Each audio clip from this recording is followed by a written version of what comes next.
Hello friends, कैसे आप सब? होप सब अच्छे होंगे। तो देखिए, फर्स्ट क्वेश्चन क्या दे रखा है। If F G C G dash is a homomorphism of a group G into a group G dash with kernel K, then K is, कह रहा है के क्या नोट ए सब ग्रुप ऑफ जी, के इक्वल टू जी है, C option K is normal सब group of G, none of this. तो गाइस हमारा क्या सीधा सा हमें पता है कि अगर हमें ये दे रखा हो कि हमें ये दे रखा है कि एफ अपना क्या दे रखा है, जी सी जी डैश एक हमें होमोमोर्फिज्म दे रखी है, ठीक है। होमोमोर्फिज्म दे रखी है और ऊपर से हमें क्या कि कर्नल दे रखा है की, ठीक है। हमें ये पता है कि कर्नल क्या होता है कि नॉर्मल अपना हमने रिजल्ट किया हुआ है, कर्नल इज नॉर्मल सब ग्रुप ऑफ जी। क्या है? कर्नल के इज नॉर्मल सब ग्रुप ऑफ जी, ये नॉर्मल सब ग्रुप होता है इसका जी का। तो कौन सा ऑप्शन है गाइज? नोट ए सब ग्रुप। फर्स्ट ऑप्शन कट हो गया। के इक्वल टू जी नहीं, के ए जी के बराबर कहाँ होता है? सी क्या हो जाएगा? के इज नॉर्मल सब ग्रुप ऑफ जी। हाँ जी, बिल्कुल। ये होगा डायरेक्ट रिजल्ट है गाइस, ठीक है। तो सेकंड क्वेश्चन है, which of the following statement is incorrect? एक group of prime order is cyclic. Incorrect पूछा है इसने। एक group of prime order is cyclic, सही बात है। अगर ग्रुप का ऑर्डर हमारे पास प्राइम है तो क्या होगा? वो साइक्लिक पक्का ही होगा। ये तो फिर लेकिन इनकरेक्ट पूछा, इसके हिसाब से गलत है। B option, every cyclic group is abelian. ये बात भी बिल्कुल सही है, लेकिन इसने इनकरेक्ट पूछा है कि जो साइकिल, अगर ग्रुप साइक्लिक है तो पक्की बात है कि वो एबेलियन भी होगा। लेकिन अगर ग्रुप एबेलियन है ना गाइज, तो कोई जरूरी नहीं कि वो साइक्लिक हो। वो कोई साइक्लिक होना जरूरी नहीं है। जैसे हाँ, इसमें के फोर का एग्जांपल ले लो। के फोर क्या एबेलियन है लेकिन साइक्लिक नहीं है, केलन फोर ग्रुप। तो फिर कौन सी ऑप्शन क्या है? Every Abelian group is cyclic. नहीं, तो इनकरेक्ट पूछा तो हमें मिल गया ये ऑप्शन, ठीक है। फिर फोर्थ पे जाने की जरूरत नहीं, लेकिन फिर भी every group of composite rotor possesses proper सब ग्रुप, ये ऐसा कुछ तो हमें देखा नहीं अभी तो, ठीक है। तो third question, from the flowing set under the indicated operation, सबसे पहले ए ऑप्शन देखा, जी इक्वल टू 1379। ये क्रॉस टेन का मतलब है कि under multiplication modulo 10, under multiplication modulo 10। तो देखिए, जब अगर मैं बात करूँ यहाँ पे जो फर्स्ट ऑप्शन की, अगर मैं बात करूँ यहाँ पे, जी इक्वल टू क्या दे रखा है इसने? 1379। तो एक तरीके से क्या ये मेरे को U10 की याद नहीं दिला रहा? ये क्या होता है? U10 में किस तरीके के एलिमेंट होंगे? इसमें वो एक्स होंगे जो क्या होंगे, नेचुरल नंबर से बिलोंग करते होंगे मेरे। और एक्स क्या होगा? 1 से लेके n के बीच में, ठीक है। और इसमें क्या होंगे? जीसीडी ऑफ एक्स और एन इक्वल टू 1। वो एक्स होंगे जिन 1 से n के बीच मिलेंगे एक्स, और जिनका n के साथ जीसीडी 1 होगा। तो 10 के साथ एक बार मैं जी को भूल जाती हूँ। 10 के साथ जीसीडी किस किस का 1 होता है? 1, 3, 7, 9। 10 तक तो यही चार एलिमेंट होते हैं और वही चार एलिमेंट ये तो। और हमें गाइस हमें ये भी पता है कि यूएन क्या होता है? UN is always group. Always group होता है, ये हमें पता है, ठीक है। तो फिर क्या हो गया ये अपना इस तरीके का। अगर मैं बात करूँ तो ये मेरे क्या होगा? ग्रुप बन गया ना। तो इसने ये क्या पूछा है? Following set group of the indicated. हम हमें पता है कि जी इज द ग्रुप है। अगर मैं बी ऑप्शन की बात करूँ यहाँ पे गाइस, अगर मैं बी ऑप्शन की बात करूँ तो बी ऑप्शन ये दिया है इसने कि 0, 1, 2, 3, 4, 5, ठीक है। ये मुझे याद तो दिला रहा है Z6 की, क्योंकि जेड सिक्स की है ये कह रहा है कि Z6 अंडर मल्टीप्लीकेशन क्या ग्रुप होगा? अब बात ये आ रही है कि Z6 अंडर मल्टीप्लीकेशन ग्रुप होगा या नहीं होगा। तो अब देखिए गाइज, अगर मैं बात करूँ अंडर मल्टीप्लीकेशन की, तो सबसे पहले तो अपनी क्लोजर ही होती है। कोई भी दो एलिमेंट उठाऊंगी, उन दोनों की मल्टीप्लाई करूंगी। मान लिया 5 और 6 की कर दी मैंने। 5 और 6 की कर दी मैंने मल्टीप्लाई, सॉरी 5 और 1 की मल्टीप्लाई कर दी। तो मेरा क्लोजर तो होल्ड हो ही रहा है, 1 इंटू 5 है तो 5 हो गया। मोडलो 6 लगाने के बाद भी मेरा क्या हो जाएगा? 5 ही रहेगा, कोई इशू नहीं है। एसोसिएटिव में भी क्या पता, कोई दिक्कत नहीं है। इसका बी का मैं करती हूँ यहाँ पे, जो बी ऑप्शन है। तो फिर एसोसिएटिव क्या है इसमें? अगर मैं बात करूँ यहाँ पे आइडेंटिटी तो ये होता है कि एक एलिमेंट मैंने लिया, दूसरा एलिमेंट मैं लूँ। ऐसा आइडेंटिटी वो एलिमेंट होगा ग्रुप का कि एज इट इज मेरे को ये मिल जाए। तो मुझे देखना है कि Z6 में ऐसा कौन सा एलिमेंट है जिसकी मैं किसी के साथ भी मल्टीप्लाई करूँ, एज इट इज वही एलिमेंट दे दे, ठीक है। एज इट इज वही दे दे। तो Z6 में गाइज मेरे क्या है कि कौन सा एलिमेंट है आइडेंटिटी, वो मैंने 1 ले लिया, मल्टीप्लिकेटिव आइडेंटिटी तो 1 हो गया। तो 1 एक ऐसा एलिमेंट है जिसके 0 के साथ करूंगी 0 दे देगा, 1 के साथ करूंगी 1 दे देगा, 2 के साथ करूंगी 2 दे देगा, 3 के साथ करूंगी 3 दे देगा। उसके बाद क्या है गाइज, 4 के साथ करूंगी इसको एज इट इज 4 हो जाएगा, 5 के साथ करूंगी एज इट इज, सॉरी 1 करना था मेरे को, तो 5 दे रहा है, फिर दोबारा गड़बड़ कर दी। 5 into 1 हो जाएगा मेरा, 5 into 1 किया तो मेरा एज इट इज 5 हो गया। ठीक है, तो मल्टीप्लिकेटिव आइडेंटिटी तो मिल गई मेरे को। अगर मैं यहाँ पे बात करूँ अपना डी पार्ट इनवर्स की, इनवर्स वो होता है कि एलिमेंट इनटू उसका इनवर्स क्या हो जाएगा, क्योंकि अंडर मल्टीप्लिकेशन ही दे रखा इसने, एलिमेंट इनटू इनवर्स उसका, और क्या हो जाएगा, आइडेंटिटी के बराबर होना चाहिए। ठीक है, ग्रुप के आइडेंटिटी के बराबर होना चाहिए। तो अब देखते हैं, अब हर एक एलिमेंट का मेरे को क्या इन्वर्स निकालना पड़ेगा यहाँ से। देखिएगा जब बात यहाँ पे अटकती है तो मेरी आगे कैसे अटकती है कि एलिमेंट और उसका, मान लिया मैंने 2 ले लिए, मान लिया सबसे पहले मैं क्या करती हूँ, सबसे पहले तो मैंने 0 ही उठाया, तो 0 को मैं किससे मल्टीप्लाई करूँ कि ग्रुप की आइडेंटिटी आ जाए, ऐसा कोई एलिमेंट ही नहीं हो रहा। तो मैं क्या कि यहीं से ही मेरा, जब मेरा 0 का इन्वर्स एग्जिस्ट नहीं कर रहा अंडर मल्टीप्लीकेशन Z6 में, तो ये तो नहीं बन रही मेरी बात। और अगर मैं दूसरा चलो और भी देख लेती हूँ, मान लिया मैं 2 ले रही हूँ, 2 की मैं किससे मल्टीप्लाई करूँ, ये मॉडुलो 6 भी लगाना है मेरे को, तो क्या हो जाएगा मेरे पास 1 आ जाए ग्रुप के। तो मैं 2 की किससे मल्टीप्लाई करूँ इसके इस सेट के एलिमेंट से, 2 की 1 से करूंगी तो 2 ही आएगा, 2 से करूंगी तो 4 आएगा, 3 से करूंगी तो फिर मॉडुलो 6 लगाने के बाद फिर 0 आ जाएगा, 4 से करूंगी 4 दूनी 8, मॉडुलो 6 लगाने के बाद 2 रिमाइंडर बचेगा, 5 से करूंगी 10 आ जाएगा, 4 बचेगा। तो गाइज मेरे पास ना ही, मेरे पास 2 के लिए मेरे पास कोई इनवर्स एग्जिस्ट ही नहीं करता मेरा। ठीक है, तो ऐसे ही अगर मैं 4 की बात करूं तो 4 को मैं किससे मल्टीप्लाई करूँ कि ग्रुप की आइडेंटिटी बना जाए। अगर मैं मान लिया 2 से करूँ 8 आ गया, तो मोडुलो 6 लगाने के बाद तो रिमाइंडर 2 बचता है, 1 नहीं होता। तो मैं ये कह रही हूँ कि इनका मेरा इन्वर्स एग्जिस्ट नहीं करेगा, हर एक एलिमेंट का इन्वर्स एग्जिस्ट करना चाहिए। तो फिर ये अंडर मल्टीप्लिकेशन क्या हो जाएगा, मेरा ग्रुप नहीं है। तो बी ऑप्शन इज डिस्कार्ड हो गया। सी ऑप्शन क्या है कि अगर इसने बोला कि G equal to Z set of integer, operation इसने एम माइनस एन दे दिया, तो एम और एन दोनों क्या है, इंटीजर होंगे। तो गाइज देखिए मैं ये बात कर रही हूँ कि एम और N equal to M minus N दे दिया। तो गाइज मैं जब इसमें 1 2 3 एलिमेंट उठाए मैंने, एसोसिएटिव प्रॉपर्टी जैसी माइनस आ जाए ना बीच में, तो हम एसोसिएटिव प्रॉपर्टी का ही हम करेंगे। 1 - 2, ये तो एम और एन हो गई, और माइनस क्या हो जाएगा 3। तो क्या ये किसके इक्वल है, 1, मैं बताना चाह रही हूँ आप लोगों को, तो ये किसके है इक्वल, 2 - 3। लेकिन इधर का तो -4 हो रहा है, और इधर का क्या हो रहा है, 2 हो रहा है, इक्वल नहीं है, तो एसोसिएटिव नहीं है, ओल्ड हो रही, तो सी ऑप्शन हो गया मेरा, गलत हो गया। अब डी क्या बोल रहा है, इसने बोला कि G equal to A is two cross two matrix और positive real number, matrix multiplication. Positive real number की बात हो रही है गाइस, पॉजिटिव रियल नंबर की बात हो रही, तो अगर मेरे यहाँ पे सिंपली ऐसे देखिए, डी ऑप्शन की अगर मैं बात करूँ यहाँ पे,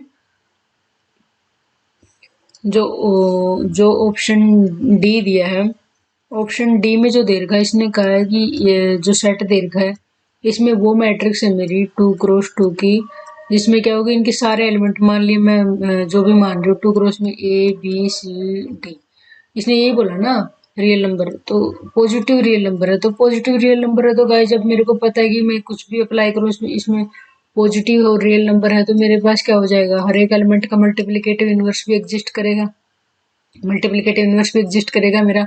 और चाहे मैं और कुछ भी कर लूँ वो भी मेरा, मान लिया आइडेंटिटी भी एग्जिस्ट करेगी अंडर मल्टीप्लिकेशन, क्लोजर भी हो जाएगा, क्योंकि 2 मैट्रिक्स हैं उनकी मल्टीप्लाई क्या हो जाती है अपनी, हो जाएगी अंडर मल्टीप्लिकेशन क्या हो जाएगी, उसी में 2 पॉजिटिव इंटीजर की जो 2 पॉजिटिव रियल नंबर की मैट्रिक्स हैं, उनके अगर मैं मल्टीप्लाई करूंगी तो मल्टीप्लाई करने के बाद क्या होंगे, पॉजिटिव रियल नंबर पे ही आएंगी।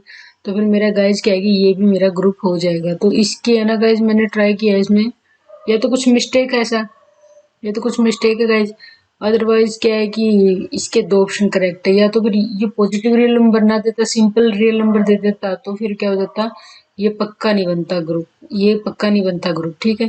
लेकिन इसने क्या दे दिया, positive real number. Positive real number देने के साथ ही तो मेरे पास एक पॉसिबिलिटी खत्म हो जाती है। अगर ये सिंपली दे देता, पॉजिटिव रियल नंबर ना देता, तो मेरे पास क्या है कि जो एक मैट्रिक्स में जो जीरो मैट्रिक्स की बात कर रही हूँ ना, मान लिया उसकी पॉसिबिलिटी खत्म कर दी। अंडर अंडर अंडर मल्टीप्लीकेशन में जीरो तो हमें अफेक्ट करती, तो इसने क्या बोल दिया कि सारे क्या है कि पॉजिटिव रियल नंबर है, तो नॉन जीरो है ही नहीं कोई, ठीक है।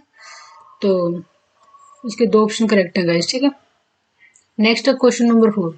तो इसने क्या कहा कि coset decomposition of multiplicative group ये दे रखा विद रिस्पेक्ट टू इट्स सब ग्रुप। अब देखिए गाइस, इसने क्या दे दिया मेरे को, जी इक्वल टू इसने दे दिया कि 1 - 1 आइटा माइनस आइटा, ये दे दिया मेरे को। और एच इसने क्या बोल रहा है कि 1 और -1। अब मेरे को क्या कोसेट फाइंड आउट करनी, तो कोसेट फाइंड आउट करने का तो गाइस सिंपल सा तरीका है। अगर मैं मेरे को ये करना है कि ऐसे होता है कोसेट इस तरीके से, जहाँ पे ए तो अपना क्या होगा, ग्रुप का एलिमेंट हो गया, और एच क्या हो गया, अपना एच का एलिमेंट हो गया। तो अगर मैं 1 बाई 1 उठाती हूँ यहाँ से, कैसे लिया मैंने यहाँ से, अगर मैं बात करूँ, मान लिया 1 × एच, तो 1 × एच क्या हो जाएगा, तो 1 × 1 और -1 इसके साथ क्या हो जाएगा, तो एज इट इज 1 - 1 हो जाएगा। जब मैं -1 × एच करूंगी तो -1 × 1 -1, तो एज इट इज गाइज, क्योंकि दो ही एलिमेंट है तो मेरे एज इट इज वही आ जाएगा, ठीक है। अब नेक्स्ट एलिमेंट में उठाऊंगी इसका फिर आइटा, आइटा इंटू एच क्या हो जाएगा, आइटा इंटू 1 - 1 क्या हो जाएगा, आइटा और माइनस आइटा, ठीक है। नेक्स्ट में क्या उठाऊंगी, माइनस आइटा एच, तो क्या हो जाएगा, माइनस आइटा, सॉरी, इंटू 1 और -1 है जैसे ये वाले, तो क्या हो जाएगा मेरा, माइनस आइटा और हाँ आइटा, क्योंकि 1 की 1 से उल्टा। तो अब हमें क्या, जो हम कोसेट की बात करते हैं वो डिस्टिंक्ट वाले उठाते हैं, तो डिस्टिंक्ट वाले उठाते हैं तो इन दोनों में से ये आ गया और इन दोनों में से ये आ गया, तो कौन कौन से हो गए, मेरे पास कोसेट्स 1 - 1, और नेक्स्ट क्या हो जाएगा, आइटा माइनस आइटा। तो देख ले कौन सा ऑप्शन है हमारा, तो first option is the correct answer. बिल्कुल सिंपल से क्वेश्चन है। तो नेक्स्ट करते हैं गाइज, फिफ्थ क्वेश्चन में क्या दे रखा है इसने, फिफ्थ क्वेश्चन में इसने ये दिया कि विच of the following is group, इनमें से ग्रुप कौन सा है। तो फर्स्ट ऑप्शन अगर मैं देखूं, जेड स्टार अंडर मल्टीप्लीकेशन है set of integer A star B equal to A B. जब ए स्टार बी को इसने ए बी दे दिया, तो मैं सबसे पहले क्यों ना कि मैं अगर मैं जाना चाह रही हूँ कि मैं इनवर्स पे चली जाती, क्योंकि मुझे डिस्कार्ड करना है। वो तो आपको पता है क्लोजर होगा, एसोसिएटिव होगा, आइडेंटिटी निकालेंगे, तो मैं, लेकिन मैं सबसे पहले कहाँ जा रही हूँ, इनवर्स पे जा रही हूँ। तो A into A inverse group की आइडेंटिटी के बराबर होना चाहिए। तो अब चलो ठीक है, अंडर मल्टीप्लीकेशन जेड की आइडेंटिटी क्या हो जाएगी, 1 हो जाएगी।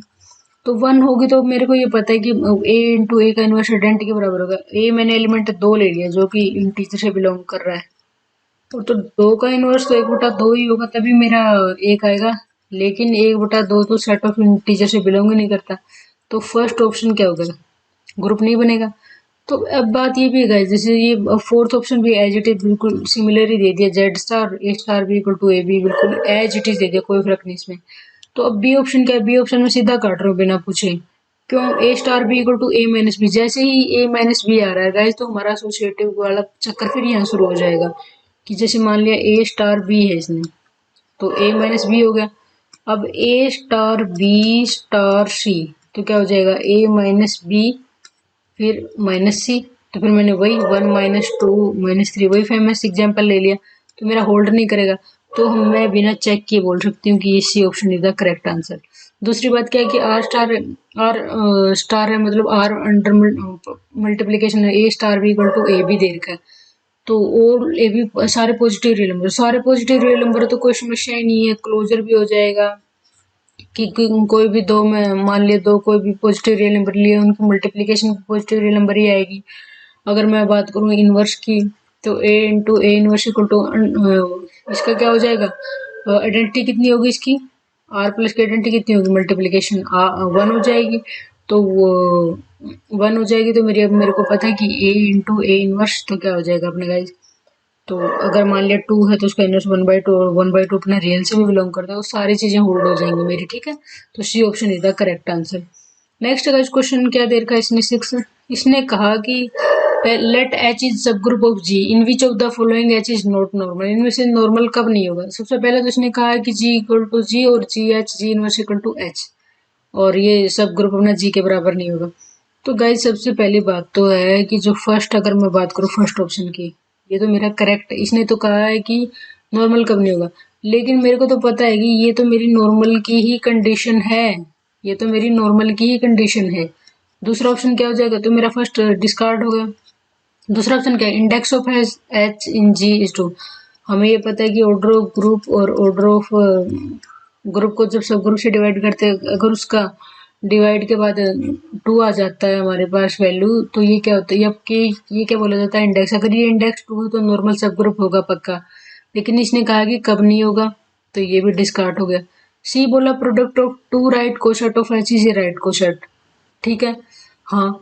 अगर ये भी बात गलत होगी, क्योंकि अगर एच हमारे पास फॉर्म होती है एच इज नॉर्मल सब ग्रुप, एच इज नॉर्मल सब ग्रुप, एच इज नॉर्मल सब ग्रुप हमारा, तो क्या हो जाएगा, विच इम्प्लाइज प्रोडक्ट, ऐसे होता है ना, हमारे पास होता है कि एक मिनट दिखा जी, थोड़ा सा सही सा नहीं गया।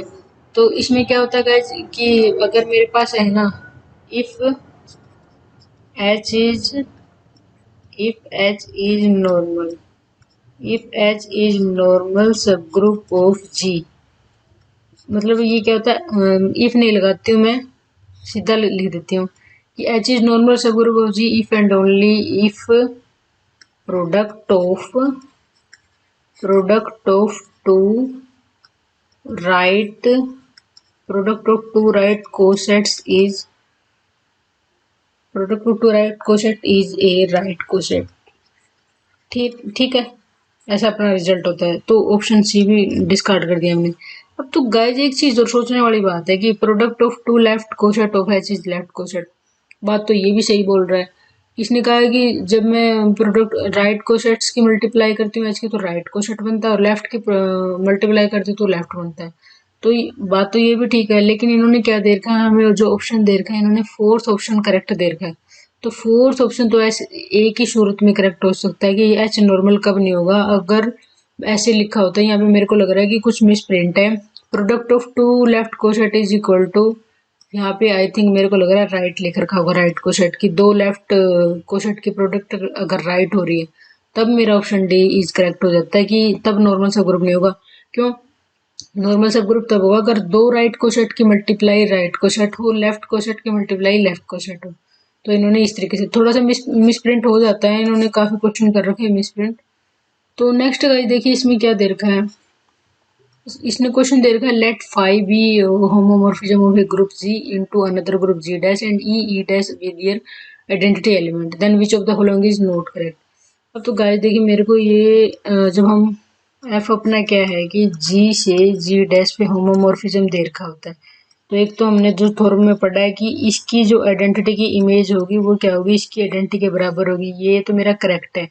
लेकिन इसने क्या बोला, नॉट करेक्ट, तो ये कट कर दिया। अब गाइज एक हमने रिजल्ट ये भी पढ़ा है कि हमें पता है कि अगर अगर ये है, ये किसके बराबर होता है गाइज, ये होता है हमारा इसके बराबर, इसके इनवर्स के बराबर।